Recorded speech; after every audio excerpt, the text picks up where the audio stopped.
I don't know. I feel like Nene has a lot to say about this just based on the fact that I've existed in a room with Nene before. And so I want you to start, Nene. I want you to just pick this up and run with it wherever you want to go. So my favorite debate is like, can men and women really be friends? And for me, I would say yes, but it's also because I grew up having a lot of guy friends. So like I grew up with my cousins, and then I just always felt more comfortable being around guys because girls are very dramatic sometimes, and I just don't like the drama. And now that I'm older, they're still kind of dramatic, and guys are just more chill. So for my opinion, they can be, but apparently guys don't think so.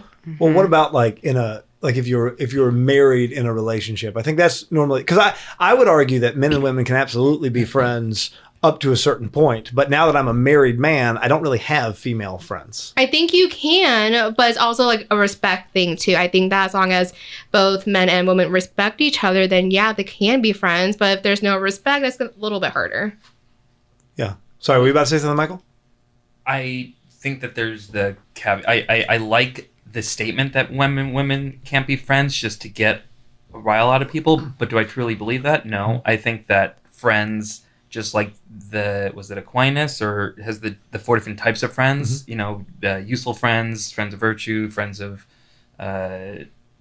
what's the other one? I think there's another 4th box of men and women friends. Mm-hmm. And it has to be it needs to be heavily guardrailed, both okay with that. But I also, with the other caveat that's kind of hand in hand with this, is what I do believe too is your wife or your spouse is not your friend.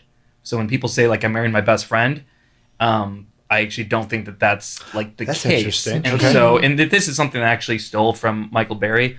So if anyone knows Covecrest's previous camp director, it's something that he would use to get a rile out of people. He believed it, but some of the logic is still there in that your best friend, whoever you think it is growing up, compare what you did with them and your relationship, and if you equate that with your spouse, it kind of be an insult to say that like, oh, you're just like that with me. It's like Eric or Henry or you name it, and then if I'm like, we have that exact same friendship, my wife would be like, excuse me? I feel like there's more. Excuse me? I feel like there's more. And so I know everyone thinks of it as like it's friends and then some, but the inherent nature of us as Catholics is like when you're brought together as one kind of, you're bound sacramentally. Yeah, bound sacramentally. Like that's not a friendship. That's something more. So you're kind of disrespecting your spouse by saying it's a friend. Now I think that's an extreme statement, but it's the caveat of your wife isn't your friend.